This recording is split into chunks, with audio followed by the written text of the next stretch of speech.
Mga balitang dapat niyong malaman. Mga balitang dapat niyong pakinggan. Here now is 105.9 Wild FM News Bites. Wild FM News Bites. So the time it is now 7:04 in the morning, and now for the news. Ang low pressure area ang ginamonitor sa GWAS ang Philippine Area of Responsibility kag dako ang tsansa na magdevelop bilang tropical depression sa masunod nga 24 hours. Ang trough sang low pressure area ang nag-apekto naman mga kabiyanan sa eastern section sang Mindanao. Maging magalubon nga may laptalap na kapag-ulan kag pagparagom sa Western Visayas dala sang localized thunderstorm nga may mahina tubtob kasarangan nga hangin halin east pa northeast kag may makanay tubtob kasarangan nga pagbalod ang karagatan.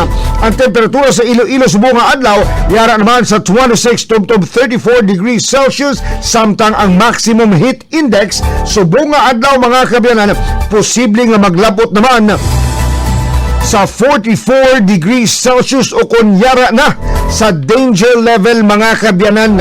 Tihalong gid sa aton nga mga tagpalamati may posibilidad mga kabiyanan nga maglabot tubtob 44 degrees Celsius ang heat index mo mag-abot sa lingon. Maghambal kitang heat index mga kabiyanan ang kapaangon nga nabatsagan naton mga kabyanan nan malabot sa 44 degrees Celsius mga kabyanan.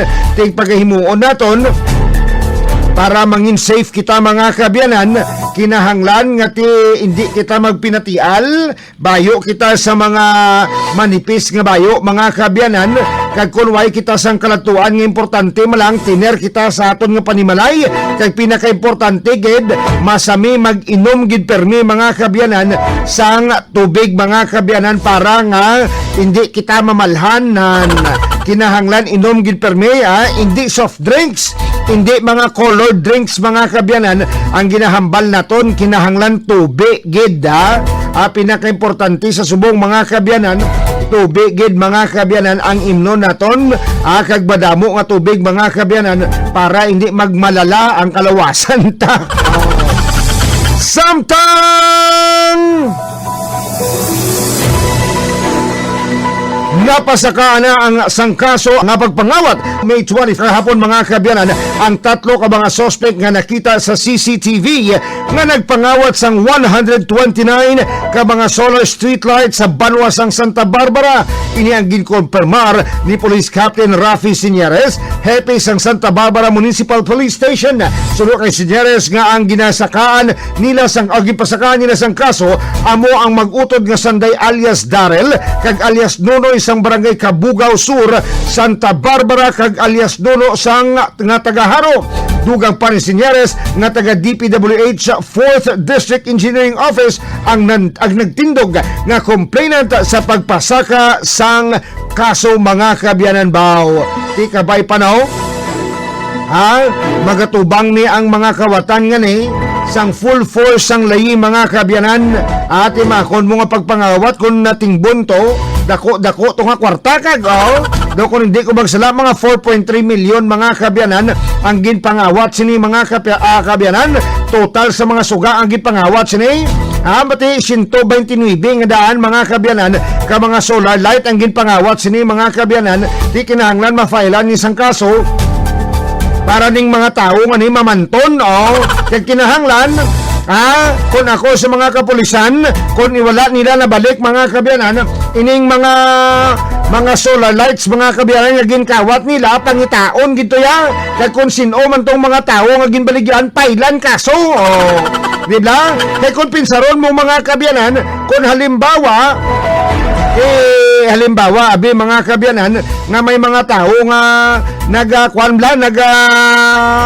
nagahatag sang value sa mga kinawatan, di mangin parte man sila sa krimen kundi leksyon ina mga kabyanan sa mga tao nga kinahanglan by next time kung magbakal ka lantawon mo gid kag kilalahon ang mga tao nga nagabaligya sa imo di ba kay mabutang kagid sa alang-alang kinahanglan ipa-account gid ang tanan-tanan nga mga suga mga kabyanan mga solar nun para nga ibalik nila mga kabyanan sa gobyerno mas mayo pagid sila pagid ipabalikabla Total, kamo nagkululuwa, kamo na balik, ipabalik sa ila, mga, kwan bla, ang oras, mga tag alas 2 ang hapon, inang katagi, kaya ginang init bla, nga inablang mo kakabudlay, na giniprito, matumba ko sa init, mga muna, sila bla, mambay sila yung dasun, naging ko yung mga what the part.